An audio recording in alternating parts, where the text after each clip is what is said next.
שלום לכולם. היום נדבר על נושא חשוב ומשמעותי, על חזרתו של אברה מנגיסטו.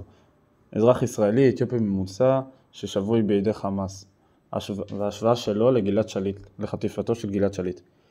נדון בהבדלים בתגובה הציבורית והתקשורתית וכיצד הסטיגמות החברתיות משפיעות על שוויון הטיפול בחטופים. ומה זה אומר עלינו כחברה. יש המון הבדלים. ההבדל העיקרי בטיפול הציבורי בין חטיפתו של אברה מנגיסטו לבין חטיפתו של גלעד שליט נובע בעיקר מסטיגמות גזעניות. גלעד שליט הוא היה חייל יהודי בעצם. זכה להמון תשומת לב רחבה, למרות שאברה מנגיסטו, אזרח אתיופי עם בעיות נפשיות, לא קיבל שום דבר בעצם. השתיקה הציבורית לגבי הנושא של אברה מנגיסטו בעצם משקפת לנו את האדישות המסוימת הזאת שיש לאוכלוסיות כלפי אותם האוכלוסיות שהן חלשות בחברה שלנו. התחושה הזאת ניכרת וגורמת להמון תחושת חוסר שייכות בקרב אוכלוסיות אתיופיות וחרדיות, ומחזקת את האמונה שלא כל האזרחים הם שווים. הסטיגמות החברתיות משפיעות בעיקר גם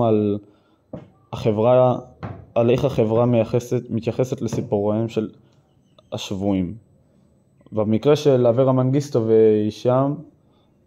והישאם מסעיד, הסיפורים האלה לא כאלה זוכים להמון תשומת לב ולהמון פרסום בתקשורת, אלא הם נחשבים כזה לבעיות כאלה שנפלו כזה בין המדרגות ואף אחד לא מטפל בהם. אבל כאשר מדובר בחטופים ממיעוט, החברה כאילו אוהבת לראות את המקרים האלה כמקרים לא חשובים, או כמקרים שלא צריך לטפל בהם, לפחות לא עכשיו.